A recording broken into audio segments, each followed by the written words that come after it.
It's a pleasure. I just want to share with you a little bit of my story. And, it's funny because, all those letters behind my name, MD, CHT, DMT, MPAWS, chair of, peds and all that stuff, that's kind of like the tail on a pig.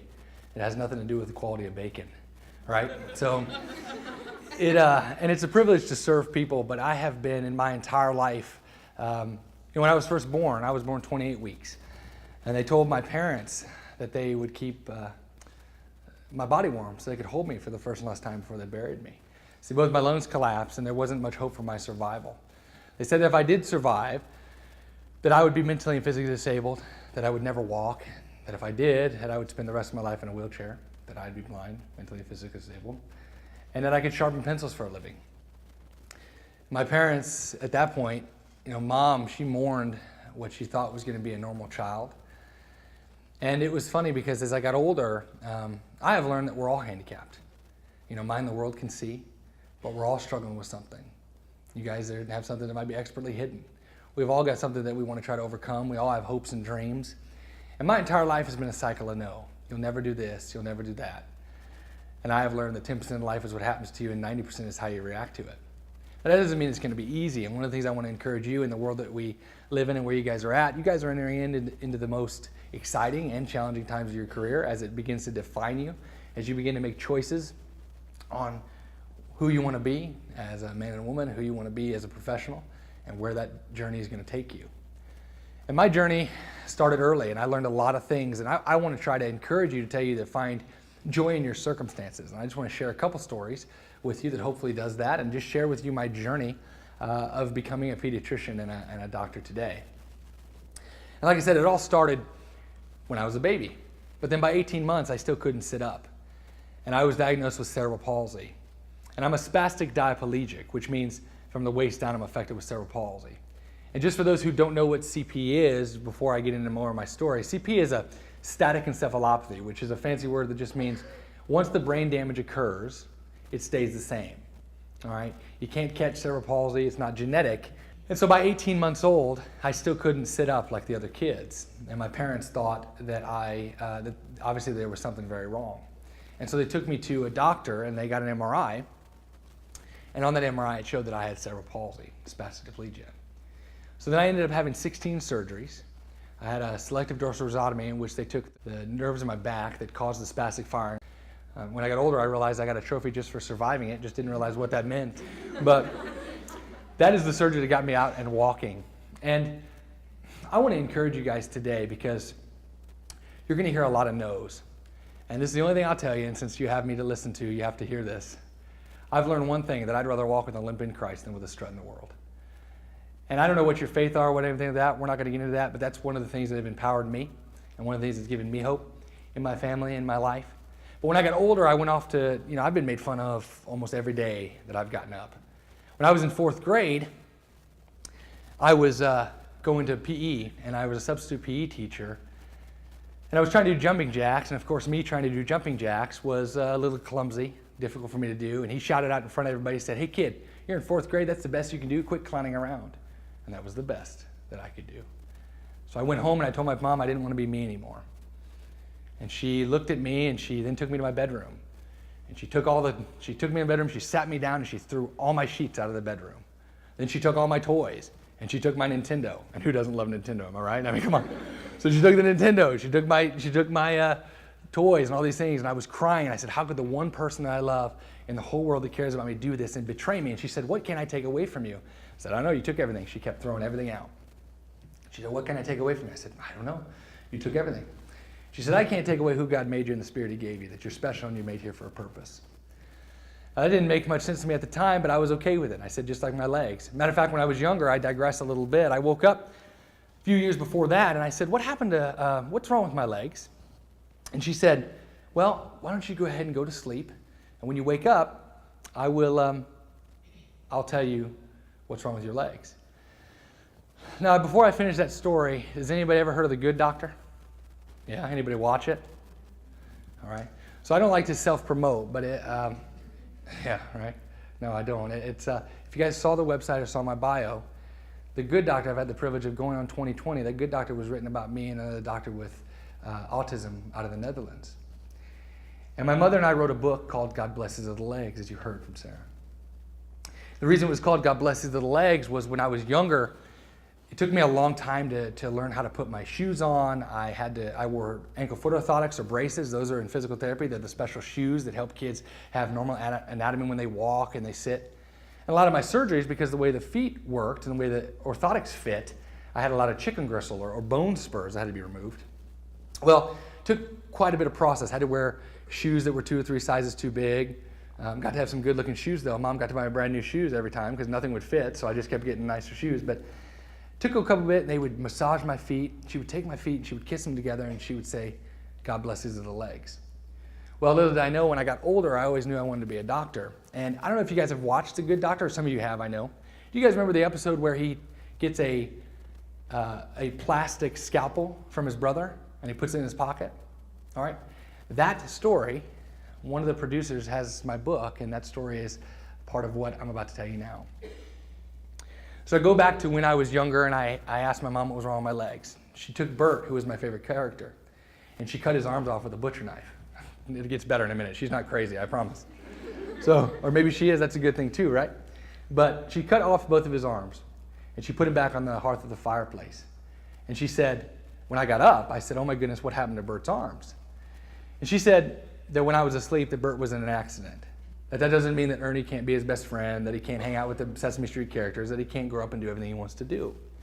And at the time, I just said, like my legs. And Mom said, yes, just like your legs. And at the time, that was enough for me. Didn't ask anything else. I thought that was fine. When I got older, like I said, I always wanted to be a doctor. Matter of fact, all I ever wanted to be was a doctor. Little did I know, and you'll find out later, how much nobody else thought I could be one. When I got older and I wanted to be a doctor, my mom pulled out Bert after 20 years, well over 20 years, and she took it out and she said, I want you to make me a promise that you are known as the doctor that carries Bert in his pocket. So that when a child comes in or a kid comes in, you can pull it out and tell them the story of how we're all handicapped. But our experiences don't always indicate everything. So I want to be known as a doctor who carries Bert in his pocket. So that story is a part of The Good Doctor. Well, it's funny because when I went off to college, I got made fun of in high school, and for the way I walked, I was called penguin, crippled kid, got made fun of at the playground, all these things when you talk about bullying. I've learned one thing, and I want to encourage you guys this. You're going to hear a lot of no's in the cycle of your career. That can't be done, or you don't have a good enough grades, you're just not, this is not going to work out, or whatever. And it's important to get good grades, I'm not saying that. It's important to achieve and study and do what you need to do. But I want to encourage you and tell you that if you live by everybody else's approval, you will die by their rejection. All right? If you know you're called to do something, I want to encourage you to do it, because in my entire life I've been told you'll never do this, you'll never do that, and here I stand. And going off to college was no different, because I thought going off to college, I thought it would be awesome because, hey, everybody in college is nuts. You can be half naked seeking enlightenment on the grass and nobody bothers you, right? Because the world we live in. I thought I'm just the kid that walks kind of funny, right? I thought this ain't gonna be no big deal. Matter of fact, I had a Segway that I used to go around on, right? And the thing that President Bush fell off of, right? Well, I worked so hard to get out of a wheelchair to walking, I didn't want to go back into one, and I'm not knocking on the TV shows, but the TV show, I Got My Free Rascal, and she's on the Grand Canyon driving up on the road on her thing. Well, I worked so hard to get out of a wheelchair, I didn't want to go back into one. And I got made fun of every day I was on that college campus for the way that I walked, every day. Of course, when I got on my Segway and didn't hit anything, because they all thought I was blind and didn't hit anything as I drove away, it freaked everybody out, right? But it was incredible because every day I got made fun of. Matter of fact, it was no different from my advisors. The first advisor I went to see at college, I went to USF and I said, I want to be a doctor. And she said, well, why don't we pick a different career, because it's probably not going to work out. And she motioned to all of me. And I said, well, I'm going to need a new advisor. Got another one, same day. I said, I'm going to need to be a doctor. And she said, yeah, well, we can try to make you a doctor, but that probably won't work out, so let's try to look at a backup plan. So I needed another advisor. So by that time, getting a little disheartened, and I said, all right, I found another advisor. I'll never forget her name. Her name was Autumn Mueller. And I said, I know I'm a young 18-year-old idiot. You don't know me, just don't give me your opinion. I want to be a doctor. She said, okay. So she mapped it out for me. So I went to be a doctor. I started my classes. I got good grades, did well on my MCAT, got an interview to a couple schools I really wanted to go to. As a matter of fact, I was so excited that I finally got an interview at the one college I wanted to be at. I used to work at Shriners with special needs kids. I wanted to work with kids for the rest of my life. I'm going to get into this school that I wanted to go to. He sat me down. He looked at me and he said, "You will never be a doctor." I said, "Why?" He said, "Because the way they walk. It's the way you walk. They won't come to you." I said, "You can't say this." And I said, "Yeah, you're right, but just because we say we like you doesn't mean we like you. And I know 8 of 12 people on the medical board that will reject you because of your cerebral palsy." So a month later, I was rejected from medical school. And at that point, I was broken. I thought the only thing I ever wanted to be was a doctor. And I want to encourage you guys to know that there's always a dream, and there's always a hope, and no matter what you guys are going through, there's a purpose and a plan in it. Now for me, I want you to encourage you that we all have tests and tribulations, but your greatest test is the very testimony. And for me, it's funny because I'm a little bit of a nerd. I wear my superhero t-shirts, which I'll tell you about in a minute, right? But I like the mosaic, and there's nothing wrong with that. You guys know what a mosaic is, like the contemporary photos? You look at a mosaic, and they're random photos, right? If you look up close, there's a photo here and a photo here, and you look at it and say, hey, that doesn't look like it goes together, right? And so for me, it was like, if you look at a mosaic, it makes no sense. But if you pull back and look further, or you back up and pan out your view, that picture is perfect, right? And if you took cerebral palsy, what I learned is that cerebral palsy was the critical piece of my mosaic that made it perfect. And I want you to learn that you have to walk the rocks to see the mountain view. And I want to try to teach you to turn your stumbling blocks into stepping stones.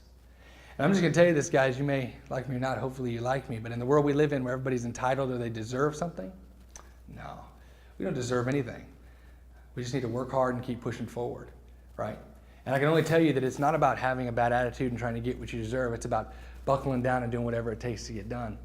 And I know that you guys are going to be extremely successful. My whole point is that as you get older, you're going to encounter more and more of that. And I want to encourage you that if you have a dream and you dream and you believe you can do it, you can do it. So I ended up going off to the University of St. Eustatius School of Medicine, which is in the Caribbean. And I thought it was going to be great because it was a 3,000-mile island, and everybody knew everybody. So I thought this is going to be awesome because, you know, if you were mean to somebody, they would turn off their water, and their brother would turn off the electricity, and their brother would not deliver your mail. So I thought, well, everybody knows me, so that's great. But they didn't know anybody with a disability. They didn't know an adult with a disability before. And so having a service dog even, my first service dog named Danny, was the same guy this guy is, but he was a yellow lab, and they thought that one of their primary livelihoods was goat farming and things like that. And you can see how vicious that this dog is. They thought they were going to eat the goats, right? And so they didn't know. So I went off to the island of St. Eustatius, and it's funny how I want to encourage you because sometimes in your life, at least in mine, I had it all planned out, right? I went to high school. I mean, I wanted to be the popular kid. I'm glad I wasn't. I was never picked first for anything. I was never asked to the Sadie Hawkins dance. I was never picked first to be on the basketball field. You know, there's some things that God can prevent in His power that He allows in His wisdom. We often wonder why things happen to us and why this is the way that it is. And there is a plan. And I think that the things that I've learned from cerebral palsy, I learned how to trust in something greater. So whatever you guys are going through or whatever handicap you think you have, I would encourage you and say that's probably your greatest strength and the ability to bring compassion to people. But I went off and being on Statia, at that point I learned a lot because my joy was being sucked out of me. And it was interesting because I just wanted to try to be as dynamic and as fun as I could be. And you never know why you're going to be somewhere. I had my whole life planned out. Like I said, I wanted to do this. I wanted to go to this school. I wanted to find, girlfriend. I wanted to do this. I wanted to have a family. I wanted to have a wife, right? We all aspire to some of those things. And I thought it was going to work out. Then he took me, or I had to go to the Caribbean, which is the last place, which nobody really liked me. Again, the same things that happened in college happened in medical school. I was ostracized in medical school. My classmates didn't really talk to me. The island population, except for the children, were afraid of me, right? So I would just kind of be by myself, hang out with kids. Like I said, you never know what kind of opportunities arise in the midst of our circumstances. Because when I was down there, one of the days that I was down there, I was going down to my anatomy class, and I was dressed in my scrubs, and all of a sudden this old beat-up car came in, and a big Dominican Republic lady came out, and she said, you're the one. And I said, no, I'm just a medical student. And she said, come with me. And so, because I was dumb, I got in her car, right? That was smart.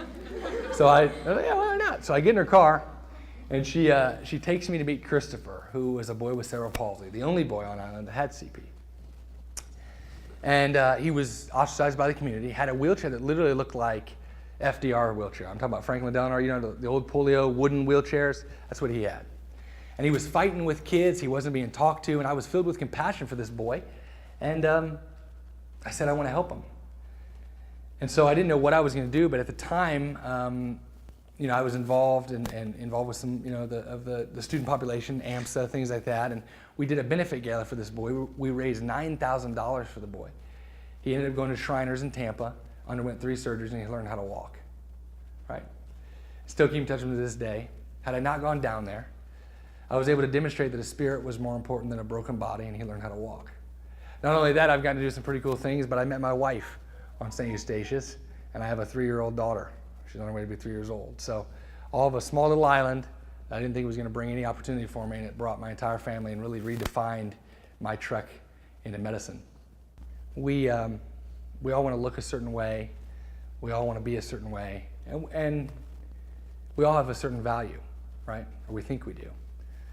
And we think we deserve something. Like, I went to school, so I need to get paid a certain amount, and I need this. And there's some truth to that. You invest in your education, you invest, and you should get paid for that. But I want to encourage you, when we lose value in people is when we start to fail. And I want you to imagine something. I want you to imagine that you ordered a pizza. And the pizza guy shows up to your door, and he's got the pizza, but he doesn't have a box. He's just holding it in his hand. And I'm a big meat guy, so the cheese is dripping down, the meat's sagging down, his hand's all greasy. Right, and he's gross. He says, you want your pizza? And you'd say, first thing you'd say is what? Where is the box, right? You were expecting the pizza to come in a box. You were expecting that product to come in a vessel. And yet what's funny is if you look at a pizza box, it's not worth very much at all. Matter of fact, it's worth like 20 cents, 50 cents maybe. Cardboard, broken, battered, beaten. The box does not bring value to the pizza. The pizza brings value to the box. And I want to encourage you guys today and tell you guys that we're all pizza boxes. Let me explain. 2 things here. If you look at my body, if you look at my story, if you look at my vessel's disgusting. My vessel's not attractive. Matter of fact, as a wound care doctor, I see some crazy things. I see amputations, I see limbs falling off, I see one of the things that we started at South, which is, Sarah, Ashley, where some of these guys came from. We started a hyperbaric program for kids that had wounds. And that started there because these kids with special needs were stuck on their butts, and they couldn't be taken care of. And you look at those things, you look at these vessels, you look at these kids, and they're not very important. But yet if you look inside that box, if you open that pizza and you see how valuable that is, what kind of blessings and what kind of opportunities come from that. So there's 2 things. One is I want to encourage you guys to see the value in people, to take a chance and open up that pizza box. Take a slice, give it a taste, see what it tastes like. Get to know people, random acts of kindness. On the other side, I encourage you to say, listen, you afraid? You think you're not perfect? You think you're not smart enough? You think you're not fast enough? Please, I'm like a cheetah. I'm fast for short distances, right? I'm not fast either. We're all pizza boxes. But what's inside is what counts. And I want to encourage you that no matter what you're going through, no matter what you have to overcome, that there's a purpose and a plan in it, and to not lose hope because you are a great pizza box. And I learned that. I learned that a lot. Here's the thing. Wearing these superhero t-shirts, same thing. I didn't set out to be the superhero doctor. No, that's not it. Matter of fact, if I asked you who Superman was, you would say, who's Superman? Oh, come on, shout it out with gusto. Who's Superman? Clark Kent. Who's Batman? Who's Iron Man? Oh, you guys are slipped up. Do you guys even watch the Marvel movies? What's wrong with you? Who's Spider-Man? Peter Parker, right? Jeez, oh Pete, we're gonna have to study on that. That's your next test. My goodness. You guys are so worried about drugs and their interactions. You guys are forgetting the important things, these superheroes. So what's funny is that it's when you look at these superheroes, though, if they put their outfits on, if they put their suit on, you can identify with them. But if you look at them otherwise, Bruce Wayne, Clark Kent, Peter Parker, they're just regular people, right? Their costumes define them. Well, I use it a different way. I don't wear it because I'm some superhero doctor. But the fact is that these kids are my superheroes and that their stories are special and that they have something to say. And so I just want to encourage you to look at that we're all superheroes, that we all have something worth talking about and worth exploring. It's kind of like I want to encourage you the acts of random kindness. And I know this seems a little rudimentary, but it makes sense because as a doctor, here's the thing. When you walk around somebody and you say, hello, how are you? What's the thing you say? Fine, right? You don't really want to know, because if I said, how are you? Well, really, I stubbed my toe. My dog died. I got an F on my paper. Listen, I just asked how you were. I don't really, are you good? Because I got to go. I got to go to wherever I got to go, right? All the things I've been learning when I work with people, adults and kids, there's always a reason somebody is like that, right? Somebody's fighting some sort of battle. And I want to encourage you because I've learned very quickly that I had a physical therapist. I'm going to share a story with you. A lot of you guys aspire to be nurses. Is the ripple effect. It's like when you drop a pebble in a pond and it creates ripples. Some people you're going to touch and you're going to impact, especially even right now, whether you're learning, the guys next to you in class you may see again, you may never will. You may have great friendships, you may only know somebody in passing, right? But the ripple effect, you'll never know what those ripples do to impact somebody's life. When I was in the NICU, I didn't know who was around me, what orderly was thinking about me, what nurse was working with me, what chaplain was praying for me, whatever the case would be. But everything we do has an opportunity, and every day we live, we have a chance to impact somebody's life with a high five or a hug. Well, I had a physical therapist named Michelle Larson, and she was a big part of that ripple effect for me and my family. And I share this story with you.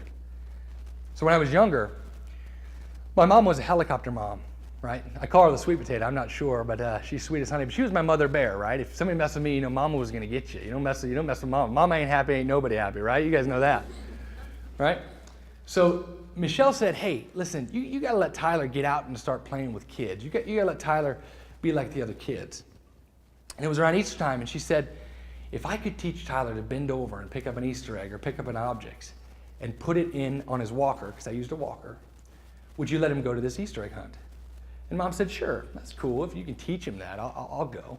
I'll let him go. And you got to remember, for me, learning how to wipe myself and not fall off the toilet is a small miracle. Learning how it takes a lot of things to move the body, to move the CP, tight body. And so my physical therapist knew the best she could. She bribed me with juicy fruit, and we did some work, and I learned how to pick up an object. So we went to North City Park near my house in Florida, and we lined up, and there were thousands of kids. And the gun went off. And all the kids went running, and I was left behind. See, my mother started to well up with tears, and she said, see, this is exactly why I don't let Tyler do anything.